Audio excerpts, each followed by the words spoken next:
Assalamualaikum warahmatullahi wabarakatuh. Selamat sore dan salam sejahtera bagi kita semua.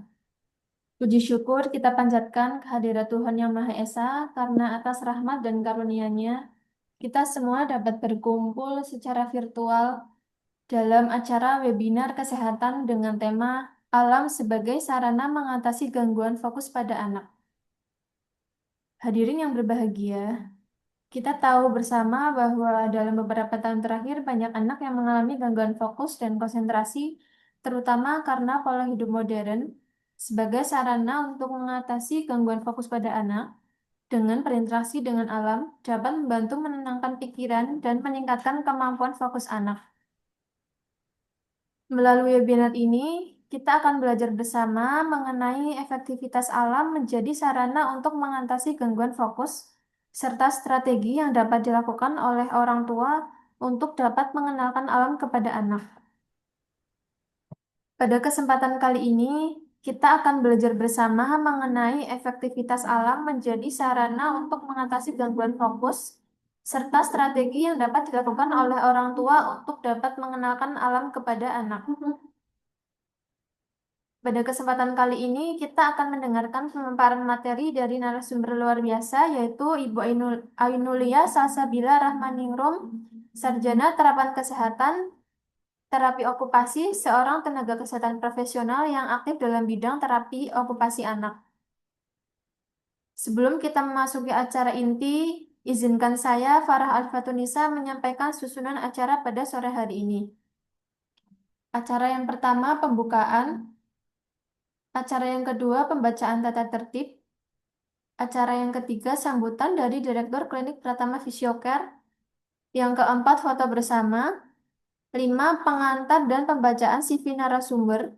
Yang keenam, penyampaian materi oleh narasumber. Yang ketujuh, diskusi dan sesi tanya jawab. Kedelapan, kesimpulan. Untuk yang kesembilan, penutupan. Baiklah, untuk membuka acara pada sore yang penuh semangat ini, mari bersama-sama kita awali kegiatan dengan mengucap Bismillahirrahmanirrahim.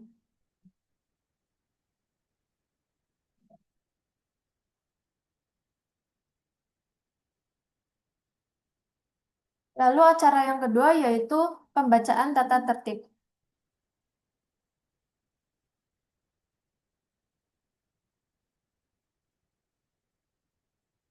Untuk tata tertib webinar di klinik Fisiocare, peserta dihimbau untuk bisa menggunakan background virtual yang telah disediakan. Yang kedua, mematikan mikrofon atau mute saat kegiatan berlangsung. Ketiga, mengaktifkan mikrofon atau unmute dan open kamera saat mengajukan pertanyaan. Berbicara dan bersikap sopan pada saat acara berlangsung. Mohon tidak gaduh atau membuat keonaran atau mengganggu jalannya acara. Peserta dapat mengajukan pertanyaan melalui klik tools atau menu atau raise hand. Yang kedua, tuliskan pada kolom komentar di chat room. Yang ketiga, tuliskan pada kolom komentar di YouTube. Pastikan Anda mengisi link form presensi dan evaluasi yang nanti akan di-share oleh panitia. E-sertifikat akan dikirimkan melalui link di grup WA dan akan diberikan kepada peserta yang telah mengisi form presensi dan evaluasi.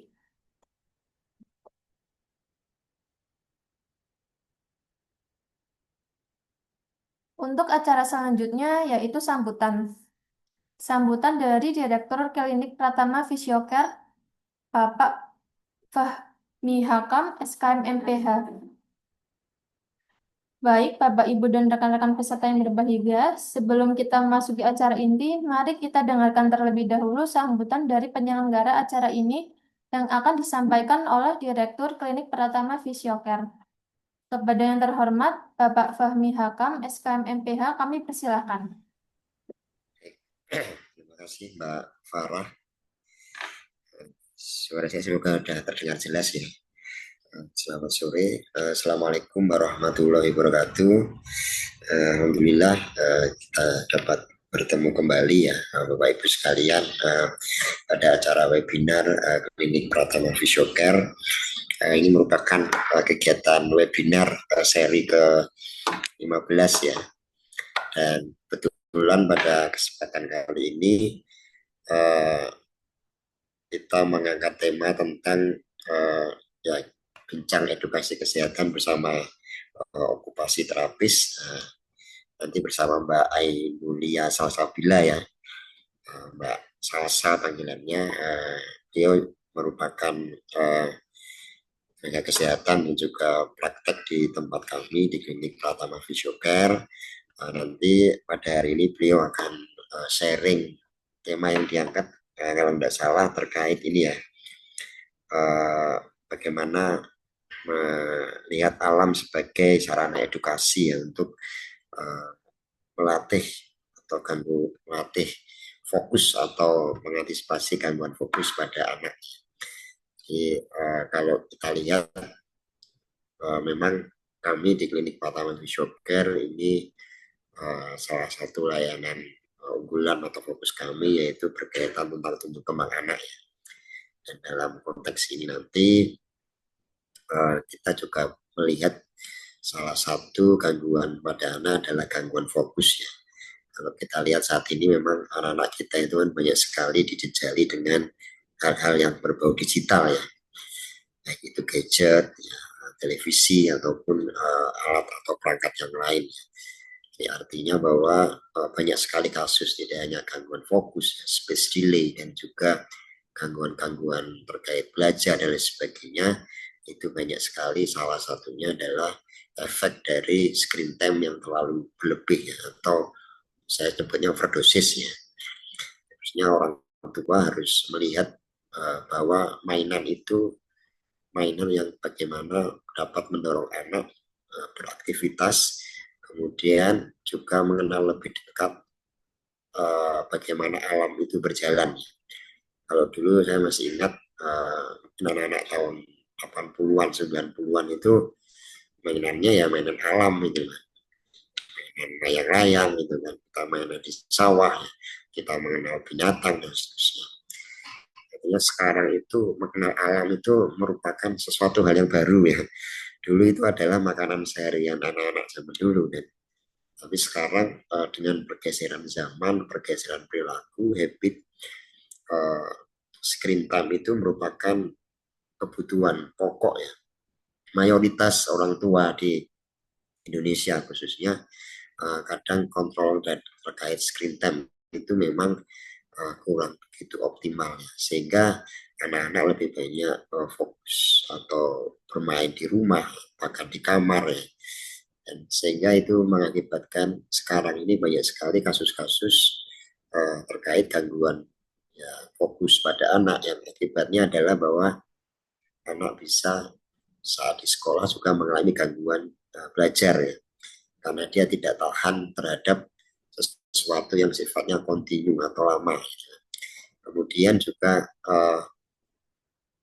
beberapa hal yang menjadi mahal sekarang adalah bahwa anak tidak banyak dikenalkan uh, alam ya, tidak banyak dikenalkan lingkungan yang itu merupakan lingkungan faktual yang harusnya bisa diterima oleh anak sejak dini. Jadi sentuhan-sentuhan alam, kemudian hal-hal yang memang berbau alamiah dan itu ada di sekitar kita, terkadang itu tidak secara langsung dosisnya bisa didapatkan oleh anak-anak kita dengan optimal ya. Karena kita lebih banyak berkutat di screen time, HP, gadget dan seterusnya.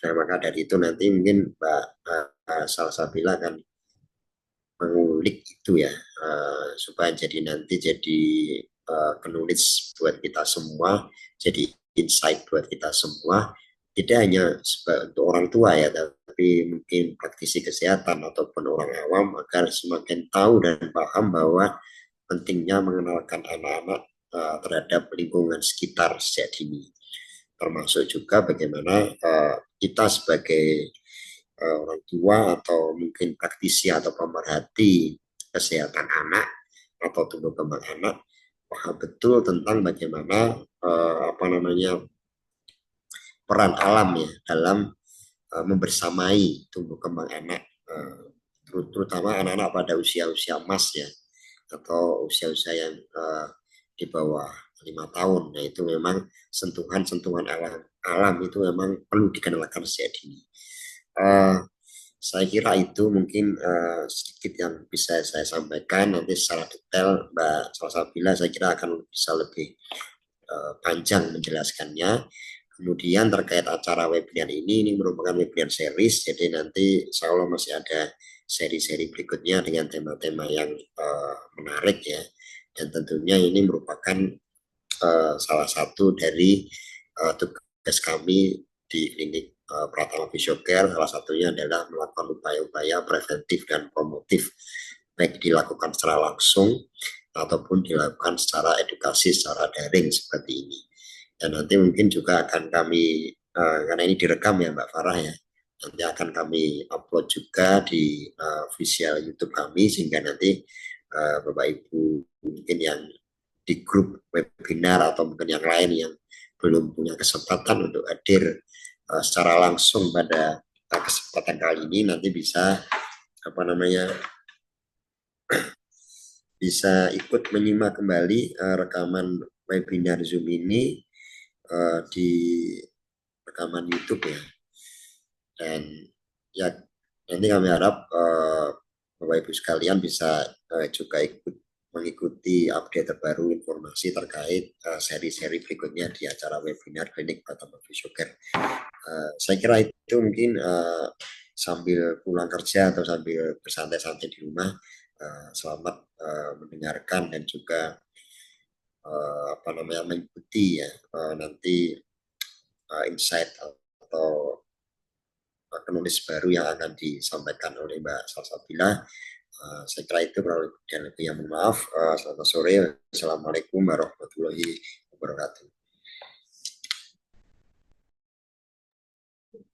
Terima kasih kami ucapkan kepada Bapak Fahmi atas sambutan dan arahannya. Semoga menjadi penyemangat bagi kita semua dalam mengikuti kegiatan pada sore hari ini. Untuk acara yang selanjutnya yaitu foto bersama. Baik untuk rekan-rekan sekalian atau Bapak Ibu di sini yang belum mengaktifkan video, boleh diaktifkan dulu nih, karena kita akan melakukan foto bersama. Pertama dimulai dari slide pertama dulu. 1, 2, 3. Yang kedua, slide kedua. 1, 2, 3. Baik, terima kasih Bapak Ibu dan rekan-rekan semuanya. Untuk selanjutnya yaitu pengantar dan pembacaan CV narasumber. Sebelum kita memasuki sesi pemateri, izinkan saya membacakan secara singkat kurikulum vitae dari narasumber kita pada sore hari ini. Beliau adalah Mbak Ainulia Salsabila Rahmanirum, Sarjana Terapan Kesehatan dalam bidang terapi okupasi yang merupakan lulusan Sarjana Kesehatan Terapi Okupasi di Poltekkes Kesehatan Kementerian Surakarta tahun 2023. Beliau ini sebelumnya bekerja di Hafiz Center Rumah Belajar Bahasa dan Bicara pada November 2023 sampai Mei 2024 sebagai full-timer di posisi terapis okupasi anak. Selanjutnya di Breakthrough for Life Center pada Januari sampai April 2024 sebagai part-time, yang kemudian Balai Kembang Januari sampai Mei 2024 sebagai part-time. Lalu selanjutnya di Memilih ID dari Desember sampai April 2024 sebagai part-time, dan di Klinik Pratama Rawat Jalan Fisiocare dari bulan Juni 2025 sampai dengan sekarang sebagai posisi part-time terapis okupasi. Dengan pengalaman dan dedikasi beliau di dunia terapi okupasi, tentu kita akan mendapatkan banyak pengetahuan praktis tentang bagaimana alam dapat digunakan secara maksimal untuk mengatasi gangguan fokus pada anak. Lalu acara yang selanjutnya yaitu penyampaian materi. Baiklah, ini tiba saatnya yang kita tunggu-tunggu yaitu sesi pemaparan materi.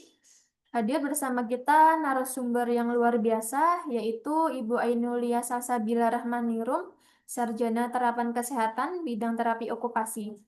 Pada kesempatan kali ini, beliau akan membagikan ilmu dan pengalaman dengan topik alam sebagai sarana mengatasi gangguan fokus pada anak.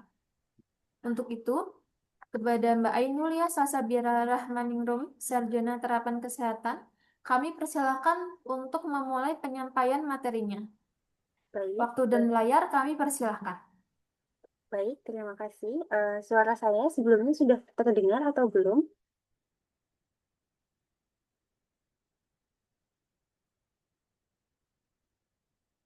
Sepertinya sudah ya. Selanjutnya, saya izin memaparkan materi yang akan saya paparkan hari ini. Judulnya adalah alam sebagai sarana mengatasi gangguan fokus pada anak. Ada 6 pokok bahasan yang akan saya bahas pada hari ini, termasuk bagaimana orang tua dan juga okupasi terapis membantu anak memahami kemampuan fokus mereka sendiri melalui simulasi lingkungan sekitar. Yang pertama, kita bahas dulu apa itu okupasi terapi. Okupasi terapi merupakan terapi yang berbasis terapi fungsional yang meningkatkan skill dan juga performa seseorang pada kemampuan kerjanya. Di sini, kemampuan kerja anak adalah bagaimana anak dapat beradaptasi dan juga berkembang sesuai dengan kemampuan bermain dan juga belajarnya. Pada OT dengan basis alam, anak diintegrasikan untuk dapat menstimulasi diri sendiri dan juga mengadaptasi diri melalui stimulus lingkungan sekitar seperti bunyi-bunyi lingkungan sekitar, tekstur sekitar, dan juga bagaimana interaksi sosial ketika mereka berada di lingkungan sekitar. Yang selanjutnya ada gangguan fokus, di mana gangguan fokus sendiri merupakan gangguan yang sering ditemukan pada anak ADHD, autisme, dan juga hambatan lain seperti Down syndrome. Pendekatan yang bisa diberikan oleh terapis okupasi ada banyak, termasuk sensori integrasi yang cukup terkenal diimplementasikan sesuai dengan perkembangan sensoris berdasarkan kemampuan anak untuk meregulasi diri, mulai dari kemampuan untuk berjalan pada papan titian agar tetap seimbang, untuk memahami tekstur lingkungan seperti tekstur rumput, dan juga untuk memahami suara yang berbeda-beda seperti suara air dan juga suara kicauan burung. Sarananya bisa berupa permainan dan juga kemampuan-kemampuan lain seperti kemampuan preakademik pada usia sekolah dan juga kemampuan keseharian pada usia prasekolah. Yang selanjutnya, mengapa sih alam efektif untuk meningkatkan fokus? Ada 4 pokok bahasan yang akan dijelaskan. Yang pertama ada attention restoration theory atau teori dasar untuk merestorasi kemampuan fokus anak, di mana kemampuan fokus ini direstorasi berdasarkan kemampuan perkembangan terakhir. Di sini, anak diberikan waktu untuk meregulasi diri dan juga mengadaptasi lingkungan sekitar berdasarkan stimulus yang diberikan. Sebagai contoh, ketika anak biasa dipapari mainan yang ada di dalam rumahnya, maka anak biasa bisa diajak bermain sedikit di lingkungan teras untuk memahami bahwa permainan yang sama seperti permainan menyusun balok bisa dilakukan di luar dengan menyusun batu-batu seperti itu. Di sini anak diajarkan untuk memahami bahwa permainan yang biasa dilakukan bisa dilakukan dengan alat atau permainan yang lain serupa namun tujuannya tetap sama. Yang kedua, ada stimulasi sensorik seimbang. Kenapa alam diibaratkan sebagai tempat bermain yang sangat luas? Karena simulasi sensorik dari lingkungan sekitar berupa stimulasi sensorik yang dinamis, di mana stimulasi ini tidak dapat ditiru oleh lingkungan virtual maupun lingkungan adaptif lainnya. Di sini, stimulasi yang dapat diberikan oleh alam berupa stimulasi natural seperti warna hijau yang natural dan juga variatif pada daun, stimulasi auditori berupa bunyi air, bunyi daun, dan juga bunyi kicauan burung yang berbeda-beda, sensasi taktil atau sentuhan seperti tanah, lumpur, dan pasir, serta vestibular dan proprioceptif berupa berjalan di medan yang tidak rata, dan juga permainan outbound lainnya. Kemudian ada pengurangan stres kortisol, di mana pengurangan stres ini membantu anak untuk dapat memahami lingkungan sekitar dengan lebih lambat. Otomatis, anak mampu beradaptasi sesuai dengan kemampuannya, sehingga anak tidak stres dan juga merasa lebih tenang ketika diajak untuk bermain. Sebagai contoh, ketika berada di dalam lingkungan rumah, anak cenderung melakukan permainan yang singkat karena mereka cenderung akan merasa bosan. Namun, ketika berada di lingkungan sekitar, anak diberikan stimulasi yang cukup dinamis dan juga beragam, sehingga mereka akan cenderung melakukan adaptasi lebih lambat dan juga memiliki kemampuan lebih kuat dan tajam untuk beradaptasi pada permainan baru dan juga mengadaptasi proses mereka untuk belajar. Yang terakhir, ada pengalaman bermain nyata di mana pada permainan yang dilakukan di lingkungan sekitar seperti petak umpet, outbound dan sebagainya, akuisisi atau kemampuan anak untuk memahami kemampuan bergerak, kemampuan motorik dan juga kemampuan sensoris lebih nyata sehingga mereka akan lebih ingat cara beradaptasi pada kemampuan permainan selanjutnya. Seperti pada usia bayi, mereka diajarkan untuk berjalan pada beberapa lingkungan yang berbeda, seperti pada aspal, pada pasir, dan juga pada tanah. Sehingga ketika usia prasekolah, mereka sudah memahami cara berjalan secara seimbang di atas lumpur ketika bermain di permainan outdoor. Yang selanjutnya, apa sih manfaat lingkungan sekitar untuk simulasi dari alam pada kemampuan anak? Yang pertama, ada peningkatan kemampuan atensi karena anak-anak diberikan kemampuan adaptasi yang cukup lambat sehingga mereka memahami proses belajar yang lebih baik lagi dibandingkan dengan lingkungan virtual atau lingkungan yang ada di dalam rumah di mana permainan biasanya hanya bertahan sekitar 10 hingga 15 menit. Kemudian, regulasi emosi yang lebih baik karena anak memahami lingkungan sekitar sebagai lingkungan yang harus mereka adaptasi, bukan lingkungan yang mengadaptasi mereka. Sehingga mereka belajar untuk lebih banyak lagi memahami lingkungan dan juga memahami interaksi secara baik. Yang selanjutnya ada keterampilan sosial di mana kegiatan interaksi baik pada interaksi sesama manusia dengan teman maupun interaksi dengan lingkungan sekitar seperti batuan dan juga lingkungan bermain dapat meningkatkan kemampuan sosial anak baik secara sosial interaksi maupun juga inisiasi di mana partisipasi diharapkan dapat meningkat melalui kemampuan pemahaman anak untuk melihat lingkungan sekitar. Yang selanjutnya ada kesehatan fisik, di mana kemampuan motorik seperti yang sudah saya jelaskan tadi dapat diakuisisi atau dipahami lebih baik lagi, seperti saat eh, menaiki jalan meningkat dan juga berdiri pada lingkungan-lingkungan yang berbeda-beda seperti lumpur, tanah, dan juga pasir. Yang selanjutnya, koneksi dengan alam membantu apresiasi lingkungan sejak dini, sehingga anak memahami bahwa lingkungan yang ada di sekitarnya merupakan lingkungan yang baik dan juga lingkungan yang dapat membantu mereka untuk tumbuh lebih baik lagi. Yang terakhir, ada self-efficacy atau rasa percaya diri dalam menyelesaikan tantangan.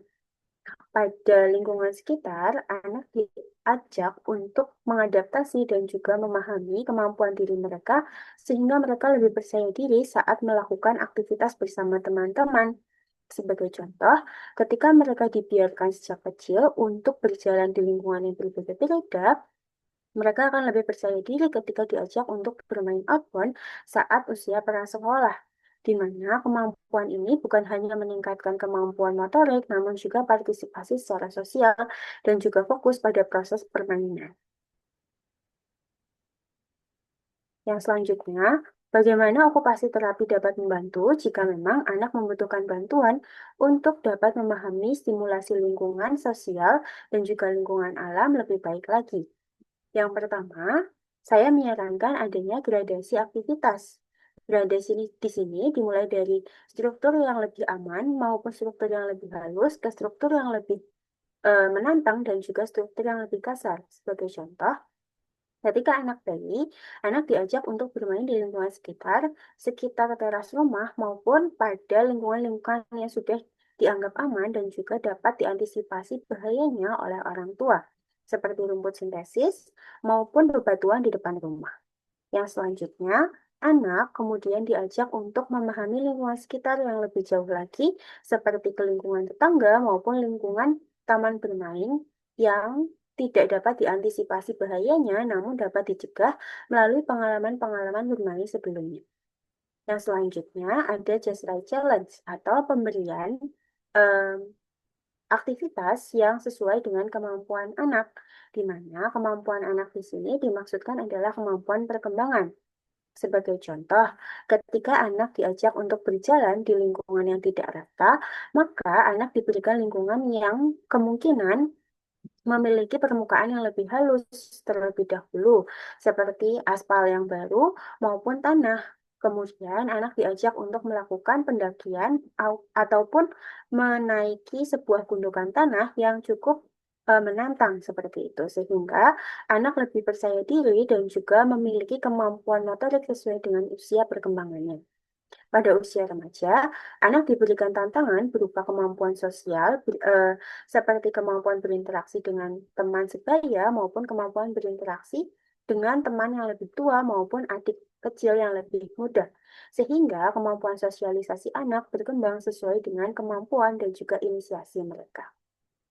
Yang ketiga, ada rutinitas dan juga konsistensi, di mana hal ini merupakan hal yang paling sulit dilakukan oleh beberapa caregiver karena membutuhkan waktu dan juga partisipasi penuh dari caregiver maupun orang tua untuk mengawasi anak saat bermain di lingkungan sekitar.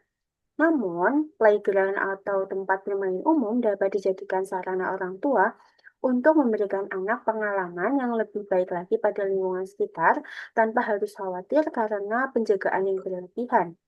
Di sini, anak juga diajarkan untuk memahami bahwa rutinitas untuk bermain di luar dapat membantu mereka untuk melepaskan stres dan juga meningkatkan interaksi mereka secara nyata pada lingkungan sekitar dan juga lingkungan sosial. Sehingga anak memahami bahwa ketika mereka merasa suntuk atau stres, mereka tahu cara meningkatkan kemampuan mereka meregulasi diri dan juga meningkatkan mood dari bermain di lingkungan sekitar. Yang terakhir, ada kolaborasi di mana edukasi tentang manfaat alam akan diberikan oleh okupasi terapis kepada caregiver dan juga orang tua melalui home program atau PR yang diberikan setelah terapi. Pada anak-anak yang lainnya, terapis okupasi juga dapat membantu untuk memberikan pemahaman pada lingkungan sekolah pada pelajaran olahraga dan juga pelajaran seni. Di sini, terapis okupasi perlu memiliki dokumentasi dari orang tua ketika melakukan interaksi dengan lingkungan sekitar di rumah. Yang selanjutnya, pertimbangan khusus apa saja yang dapat diberikan terapi okupasi kepada orang tua pada anak dengan kondisi tertentu. Yang pertama, ada ADHD, Down syndrome, dan juga ADD, di mana terapi pada lingkungan sekitar dan juga terapi alam difokuskan pada peningkatan kemampuan anak untuk lebih fokus dan juga atentif. Fokus di sini dimaksudkan adalah bagaimana anak dapat memahami bahwa tanggung jawab yang diberikan anak bukan hanya bermain, namun juga melakukan interaksi dan juga menyelesaikan game atau permainan yang sudah dilakukan pada lingkungan sekitar. Sebagai contoh, anak diajak untuk mengumpulkan harta karun sesuai dengan jumlah yang seharusnya. Misal, anak diminta untuk mengumpulkan harta karun jumlah 5 biji bunga yang berwarna-warni. Anak diminta untuk tetap fokus meskipun banyak distraksi dari lingkungan sekitar, sehingga anak memahami bahwa setiap proses yang ada pada lingkungan sekitar membantu mereka untuk menemukan dan meregulasi diri lebih baik untuk menyelesaikan tugas mereka. Yang selanjutnya ada SPD atau Sensory Processing Disorder, Down Syndrome, dan juga Intellectual Disability, di mana tujuan pada fokus terapi alam di sini adalah regulasi diri, yakni kemampuan anak untuk beradaptasi dan juga memahami lingkungan sekitar. Mengapa? Karena terkadang anak dengan SPD memiliki sensitivitas berlebih pada lingkungan sekitar. Perubahan pada lingkungan sekitar termasuk pada alam sekitar memberikan anak rasa tidak nyaman sehingga orang tua perlu fokus pada pemberian stimulasi dan juga pemberian aktivitas yang cukup mudah dulu sebelum memberikan aktivitas yang cukup sulit seperti itu. Yang selanjutnya ada autism, CP, dan juga CAPD, di mana kemampuan adaptasi lebih ditingkatkan di sini. Mengapa? Karena kemampuan adaptasi pada anak ASD dan CP serta CAPD di sini biasanya berubah dari kemampuan adaptasi individual di rumah, yang mana orang tua sudah memahami mereka, ke lingkungan sosial atau lingkungan alam di mana mereka belum dipahami secara penuh oleh lingkungan sekitar. Sehingga caranya adalah menggunakan special interest sebagai motivator seperti permainan yang biasa mereka lakukan dipindahkan ke lingkungan sekitar, serta mempertimbangkan preferensi sensorik spesifik seperti anak yang suka sensoris halus terlebih dahulu, baru sensoris kasar, maka akan diajak ke rumput yang kecil-kecil dahulu, baru ke rumput yang lebih besar atau sebaliknya, seperti itu. Yang selanjutnya, ada strategi untuk orang tua, di mana di sini strategi difokuskan untuk orang tua yang menjalankan home program atau PR setelah terapi. Anak diminta untuk lebih banyak juga diberikan rutinitas serta modifikasi lingkungan oleh orang tua, baik pada lingkungan belajar maupun lingkungan bermain, sebagai sarana anak untuk melakukan transisi dari bermain secara virtual di rumah ke bermain lebih alamiah di lingkungan sekitar. Anak juga diberikan aktivitas yang sederhana setiap hari, baik itu pada rutinitas harian anak maupun rutinitas tertentu, seperti pada hari Minggu atau hari libur lainnya. Kemudian, anak juga diberikan dukungan emosional dan komunikasi, di mana anak diberikan sounding terlebih dahulu untuk bermain di lingkungan sekitar dengan aman, baru mengajak mereka untuk bermain di lingkungan sekitar.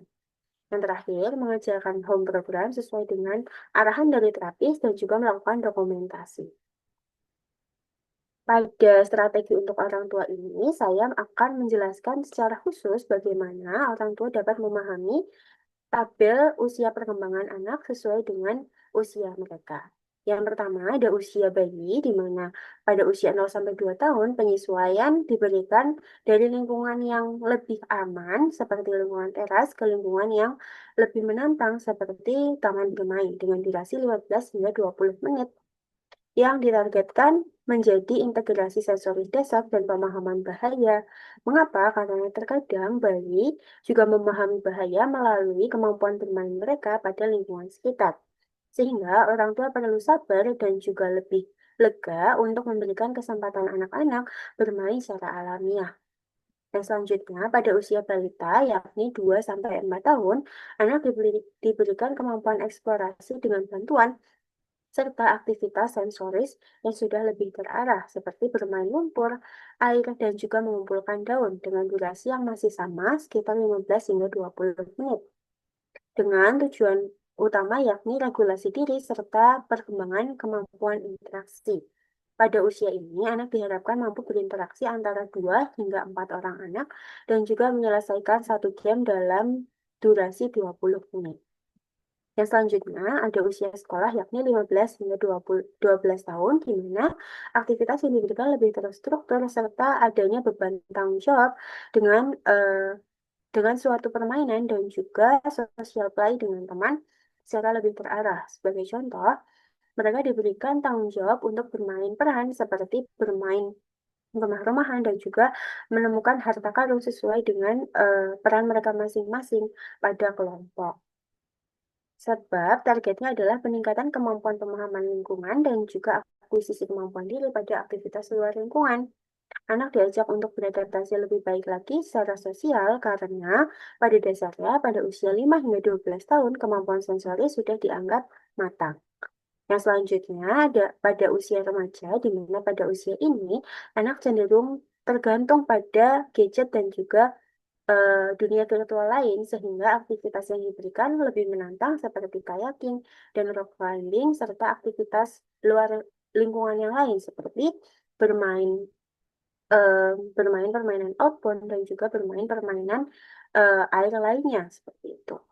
Bisa juga anak diajak untuk bermain permainan yang berupa hobi seperti berenang, taekwondo, dan juga permainan yang diintegrasikan pada lingkungan luar.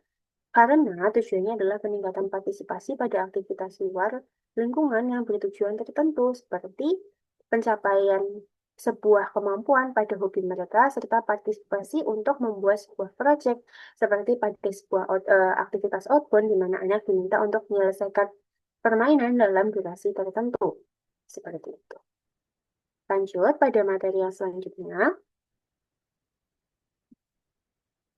di mana aktivitas yang dapat diberikan pada anak ada beberapa jenis, yakni yang pertama ada nature scavenger hunt dan juga birdwatching sederhana, di mana anak diminta untuk melihat pada beberapa objek yang seharusnya mereka lihat. Sebagai contoh, pada nature scavenger hunt, anak diminta untuk mencari harta karun dan juga bebatuan yang akan dikumpulkan sebagai kolase. Anak juga diminta untuk lebih fokus pada bunyi dan juga stimulasi dari burung untuk melakukan aktivitas luar lingkungan seperti itu. Aktivitas di sini difokuskan pada usia di atas 5 tahun hingga remaja, di mana gradasi akan diberikan dengan tingkat kesulitan yang berbeda dan juga variasi yang berbeda pada setiap usia. Yang selanjutnya ada berkebun dan juga merawat tanaman serta natur mandala atau land art, di mana aktivitas yang diberikan pada eh, slide ini merupakan aktivitas yang lebih terstruktur namun dapat meningkatkan kemampuan motorik sehingga dapat diberikan pada usia 2 hingga 4 tahun hingga remaja. Aktivitas yang diberikan merupakan aktivitas yang lebih terstruktur seperti menyiram, menanam, dan juga menyaingi sehingga anak diharapkan dapat dijelaskan terlebih dahulu tanggung jawab mereka sebelum diberikan aktivitas. Untuk dapat meningkatkan kemampuan atensi dan juga regulasi emosi, anak dapat diberikan aktivitas sesuai dengan gradasi dan juga just right challenge terlebih dahulu untuk mengintegrasikan kreativitas berdasarkan kemampuan fokus dan juga attention span atau kemampuan atensi mereka. Yang terakhir ada hiking atau trail walking dan juga climbing atau memanjat pohon dan batu. Di mana di sini aktivitas yang diberikan merupakan aktivitas motorik dasar sehingga dapat diberikan pada usia bayi hingga usia remaja bergantung pada kebutuhan anak. Pada aktivitas hiking pada usia bayi hingga anak-anak biasanya akan difamiliarisasikan pada kemampuan anak untuk memahami cara menaiki bukit, cara menaiki tanah, dan juga cara menaiki bebatuan dengan aman dan juga memahami tekstur dan juga adaptasi lingkungan sekitar. Pada usia anak-anak dan juga remaja, anak diajak untuk memahami lingkungan sekitar lebih baik lagi, memahami aturan ketika memanjat pohon, dan juga memahami aturan untuk melihat lingkungan sekitar bahwa pada saat proses menaiki pohon atau batu, mereka juga dapat mengumpulkan beberapa batu dan juga mengumpulkan beberapa daun melalui integrasi sensoris dan juga motoris mereka yang lebih terintegrasi dari usia sebelumnya. Selanjutnya ada barefoot walking dan juga waterplay atau kemampuan untuk berjalan tanpa alas kaki dan juga bermain pada lingkungan air. Di mana pada barefoot walking dan juga waterplay ini kemampuan sensoris sangat ditekankan pada anak-anak bayi dan juga anak usia prasekolah. Biasanya mereka akan cenderung menolak pada beberapa tekstur sehingga anak dapat diajak pada permukaan yang lebih lembut seperti tanah dan juga pasir, baru ke lingkungan yang lebih kasar seperti bebatuan. Pada aktivitas air, anak dapat diajak untuk bermain, menyirami tanaman terlebih dahulu, maupun memindahkan air pada beberapa wadah sehingga anak dapat memahami bahwa ketika interaksi anak dengan lingkungan kering dan basah akan berbeda tergantung bagaimana mereka melakukan aktivitas tersebut bersama orang tua sehingga orang tua dapat memberikan contoh terlebih dahulu saat bermain air untuk mengurangi rasa kecewa anak saat bermain air dan kesulitan. Pada usia anak-anak dan usia remaja, anak dapat diajak untuk lebih baik lagi memahami lingkungan sekitar. Saat barefoot walking, anak dapat diajak untuk melihat postur diri mereka sendiri, untuk dapat lebih tegak dan juga berbincang saat barefoot walking, sehingga mereka dapat melepaskan stres lebih baik lagi. Pada waterplay, anak dapat diajak untuk aktivitas yang lebih menantang seperti arung jeram maupun menyirami tanaman sesuai dengan tanggung jawab mereka pada jadwal-jadwal tertentu, misal pada pagi hari maupun sore hari, sehingga anak memiliki pelepasan emosi dan juga regulasi diri yang baik pada waktu-waktu tertentu di luar waktu virtual mereka. Baik, materinya sudah selesai. Berikut adalah sumber-sumber yang saya ambil pada materi sore hari ini. Ada 5 sumber yang dapat Bapak Ibu baca sendiri.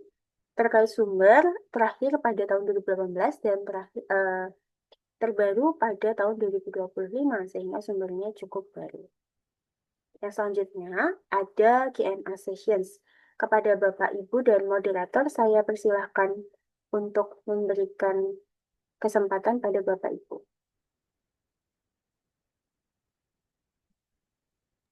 Baik, teman-teman atau rekan-rekan sekalian yang ingin bertanya, bisa melalui chat room ya, ataupun bisa unmute untuk audionya juga.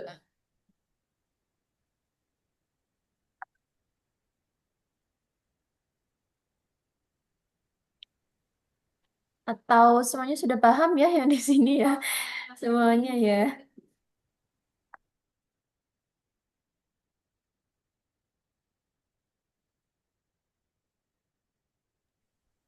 Jadi materinya sangat-sangat jelas dan inspiratif dan informatif banget ya, teman-teman.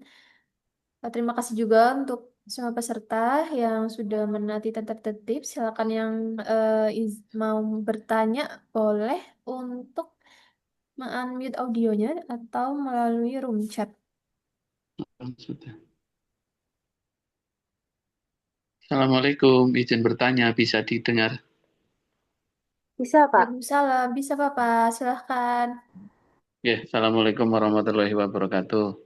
Waalaikumsalam warahmatullahi wabarakatuh. Saya punya anak umur 8,5 tahun dengan keterbatasan. Sepertinya motorik halusnya itu kurang terkoordinasi. Terus, kalau cara berjalan itu, telapak kaki kiri itu drop foot. Jadi seperti tertinggal. Izin mau tanya, latihan apakah yang bisa diterapkan pada keadaan seperti ini? Demikian pertanyaan dari kami. Assalamualaikum warahmatullahi wabarakatuh. Waalaikumsalam warahmatullahi wabarakatuh. Terima kasih. Baik, Bapak. Mbak Sasa boleh? Baik. Terima kasih pada Bapak Al-Faizin. Saya izin menjawab. Pertama, saya menangkap ada dua pertanyaan ya Pak. Ada yang pertama pertanyaan tentang motorik halus, serta pertanyaan tentang drop foot dan bagaimana postur yang baik untuk drop foot tersebut saat berjalan seperti itu.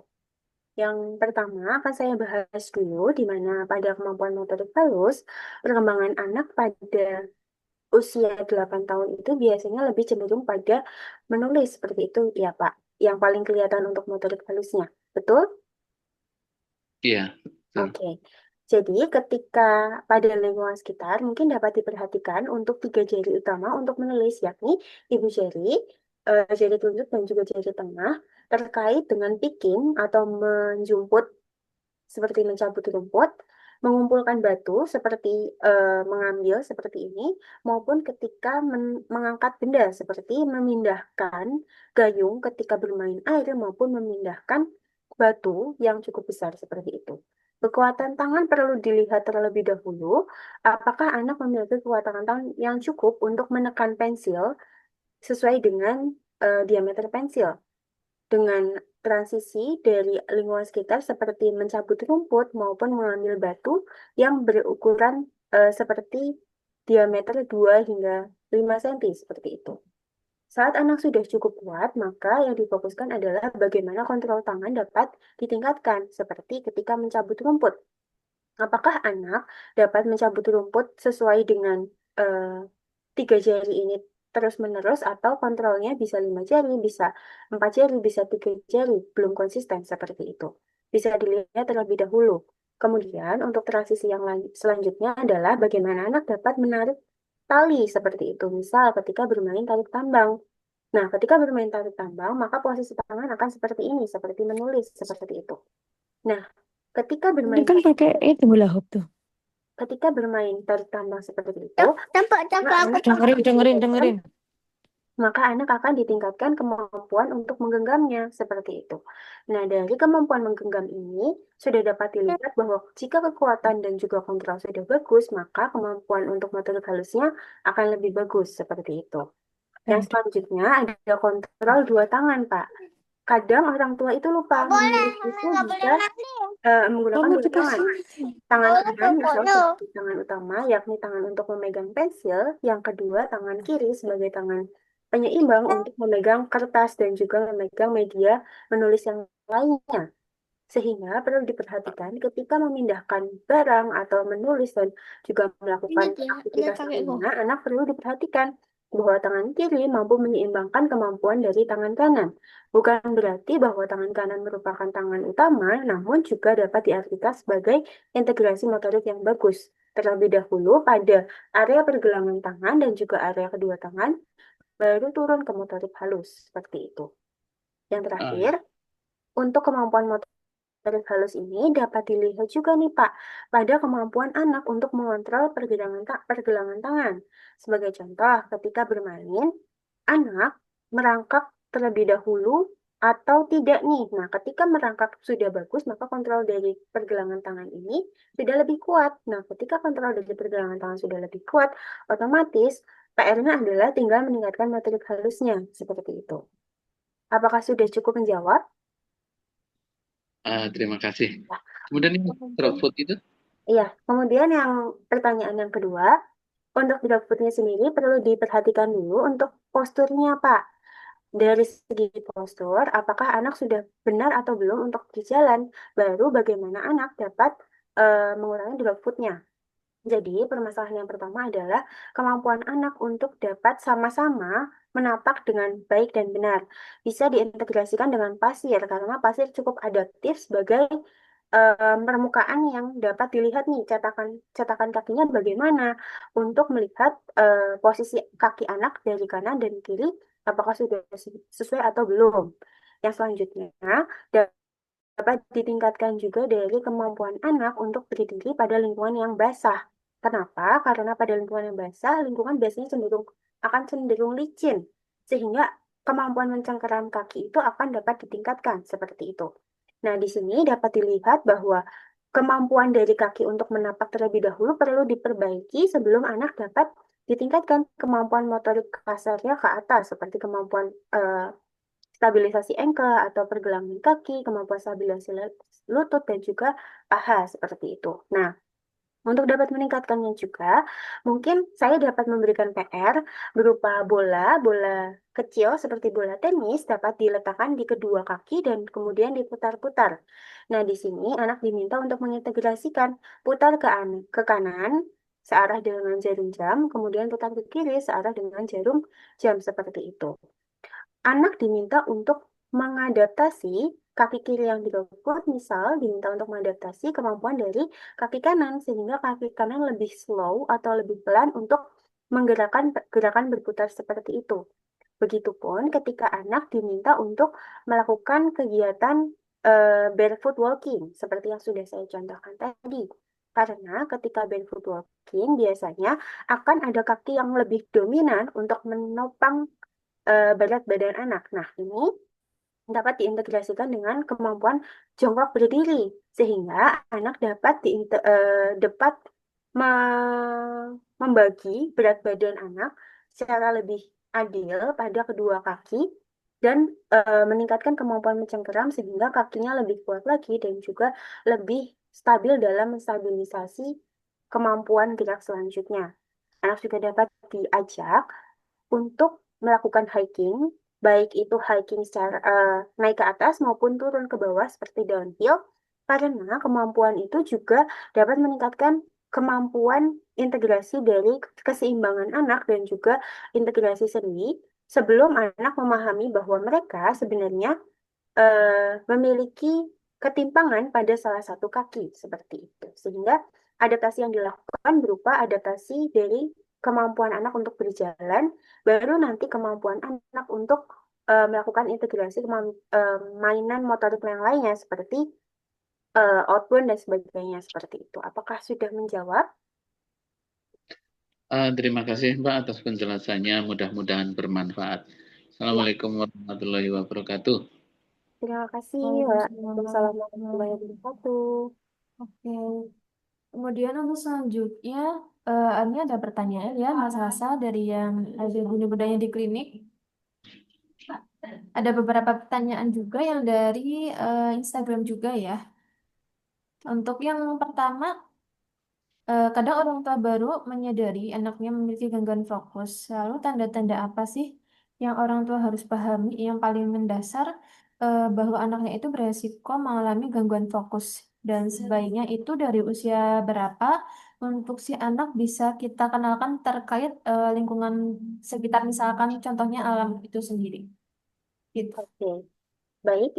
Pertanyaan pertama, tanda-tanda anak gangguan fokus seperti itu ya. Yang pertama itu adalah dimulai dari kecil. Ketika anak eh, masih bayi, itu biasanya kan penglihatannya belum terlalu jelas seperti itu ya. Nah, di sini anak dapat diintegrasikan untuk stimulasi dari suara maupun dari sensoris terlebih dahulu dari lingkungan sekitar, misal dari kulitnya dikelitikin atau dari suara mainan yang gemericik. Apakah anak dapat menoleh sesuai dengan arah suara maupun menolak dari kemampuan taktilnya atau kemampuan perabanya ketika dikelitiki? Jika anak tidak dapat memberikan penolakan maupun memberikan respon yang sesuai dengan stimulasi yang diberikan, maka orang tua perlu memahami bahwa itu merupakan tanda awal dari gejala kurang fokusnya anak. Yang selanjutnya, pada usia mungkin 1 hingga 2 tahun yang kebanyakan biasanya anak cenderung aktif, biasanya, anak memiliki rentang fokus sekitar 1 hingga 2 menit saja dan dianggap normal. Namun perlu diperhatikan bahwa fokus yang diberikan pada anak 1 sampai 2 menit itu hanya ada pada satu mainan saja, bukan mainan yang beragam.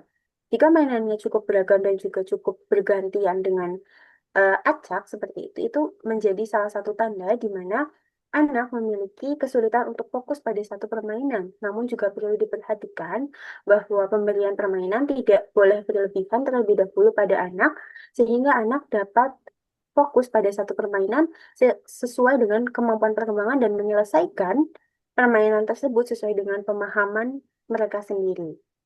Yang selanjutnya, usia berapa anak sudah mulai dapat diberikan em, stimulasi dari lingkungan sekitar, berupa stimulus natural seperti itu.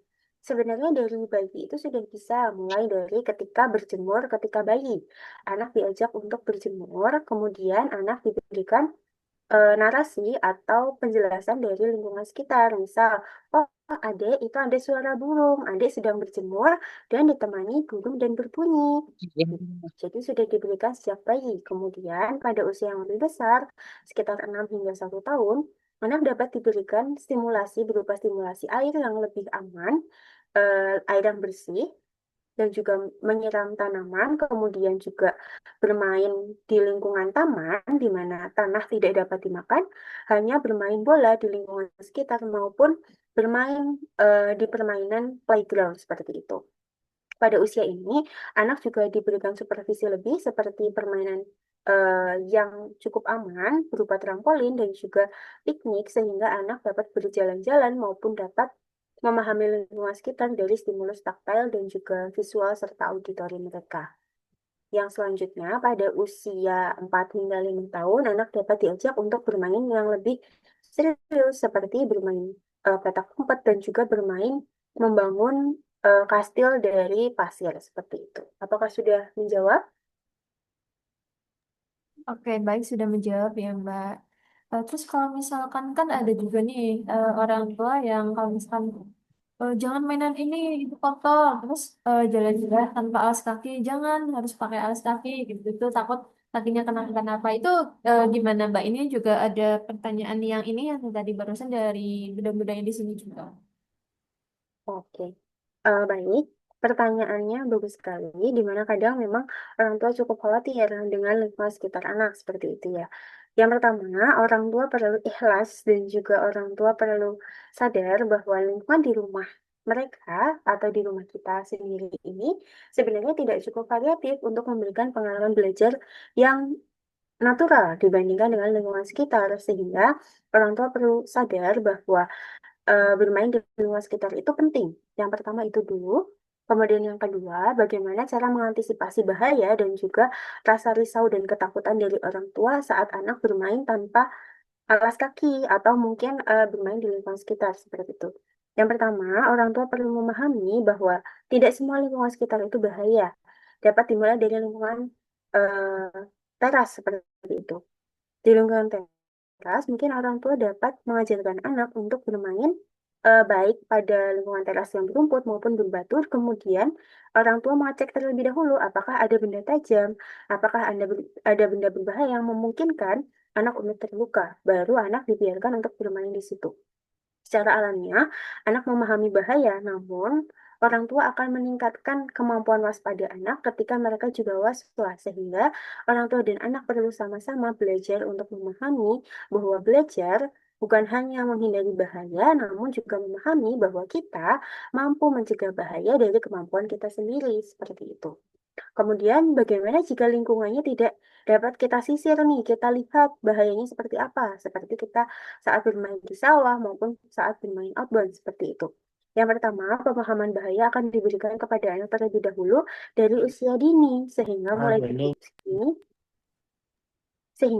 dari usia ini orang tua juga dapat memberikan pemahaman mulai dari lingkungan sekitar, seperti yang tadi saya berikan contoh, dari lingkungan teras terlebih dahulu, baru ke lingkungan yang lebih menantang seperti itu. Sehingga ketika sudah besar, anak memahami bahwa apa yang mereka anggap bahaya memang tidak dapat dicoba-coba seperti itu. Namun ketika kecil, orang tua dapat memberikan bantuan berupa pengertian dan juga pemahaman seperti itu.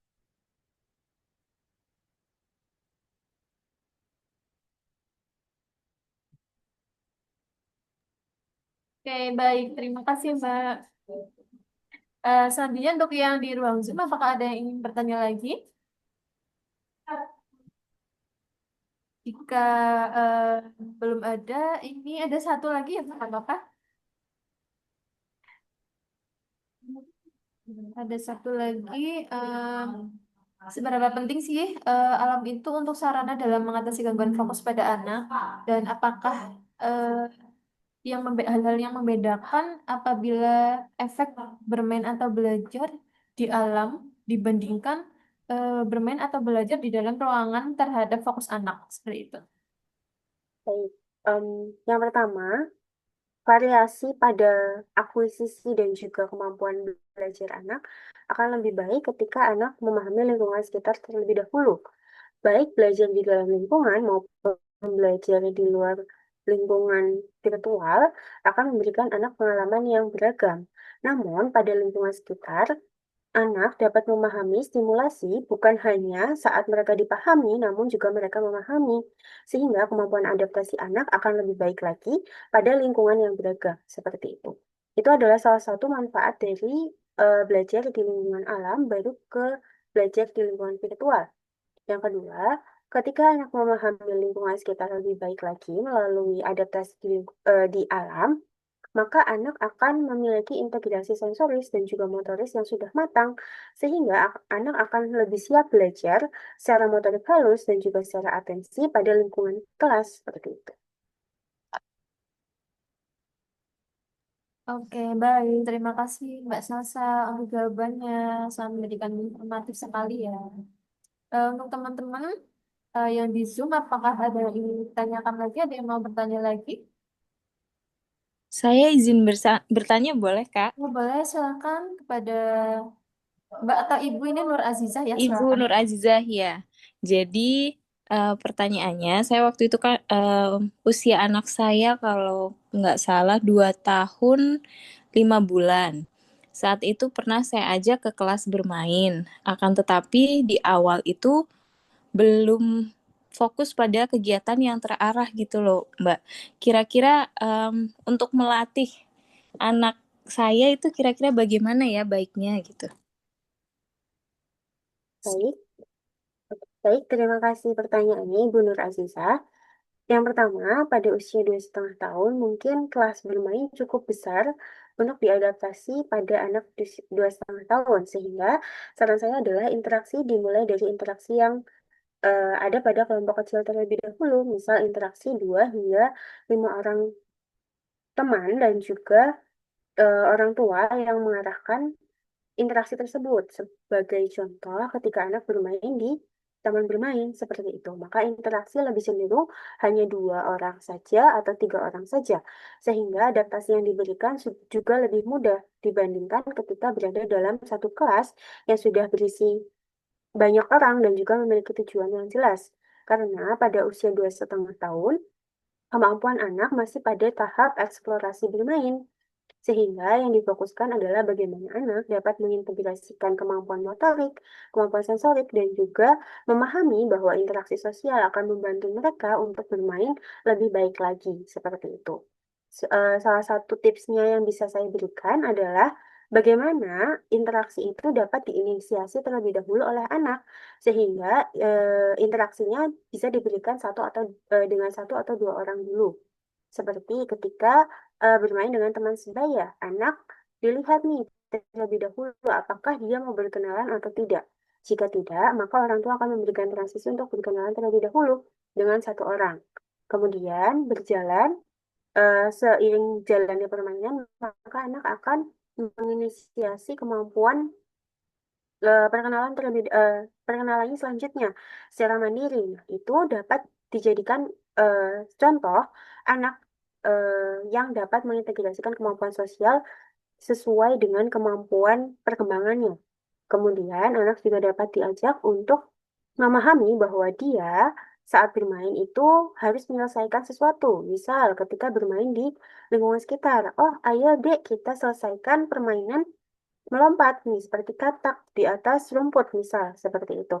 Melompatnya harus sampai 3 atau sampai pohon itu kayak gitu, sampai jarak sekian kayak gitu. Nah, itu diminta untuk menyelesaikan terlebih dahulu, baru nanti anak diinisiasi untuk mengajak teman yang lain atau anggota keluarga yang lain untuk melakukan hal yang sama. Hal ini cukup bertujuan pada anak usia 2,5 tahun dengan capaian yang cukup mudah dicapai dan tidak membuat anak merasa tidak bisa melakukan hal tersebut. Seperti itu. Apakah sudah menjawab? Sudah menjawab, Mbak. Terima kasih banyak. Terima kasih kembali. Baik, terima kasih kepada Nur Azizah ya, untuk kataannya bagus sekali. Untuk teman-teman yang di Zoom, jangan lupa untuk mengisi presentasi dan ya.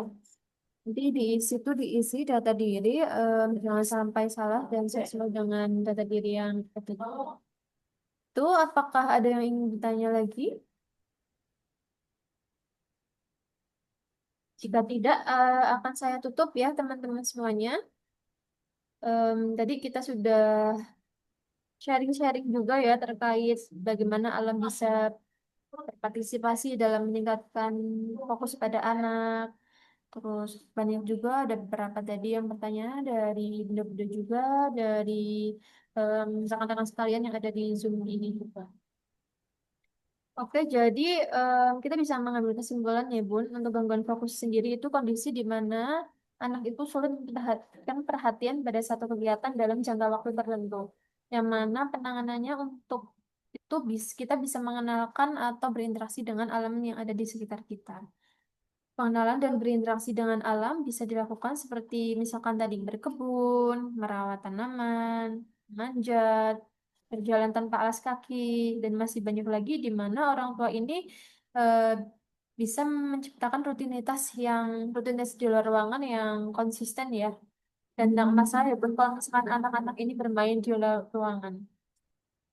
Itu sebagai penutup, marilah kita bersama-sama mengambil pesan penting bahwa orang tua dapat meningkatkan fokus anak. Salah satu yang bisa dilakukan yaitu mengenalkan anak itu sendiri dengan berinteraksi dan bermain di alam secara konsisten.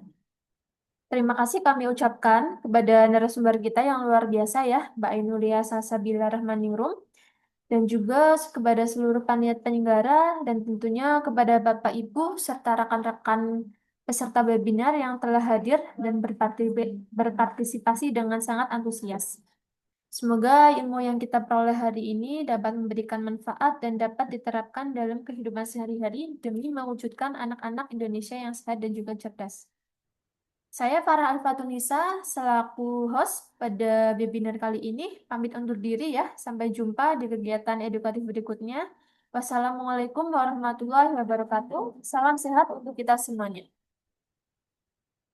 Untuk teman-teman jangan lupa ya untuk mengisi presensinya nanti bisa diunduh sertifikatnya di WA. Silakan kepada teman-teman boleh untuk leave ya. Boleh keluar dari Zoom meeting ini.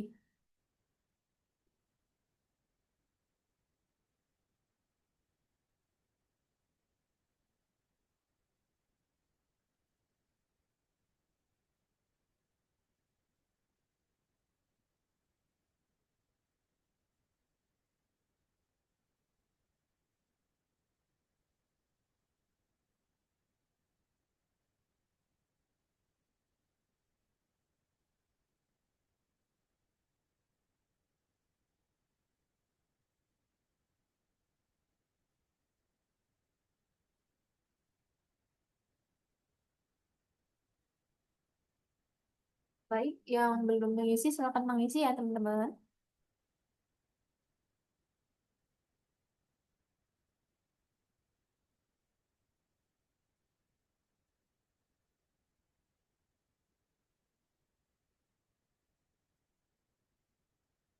Grup link sudah saya kirimkan ya di via chat.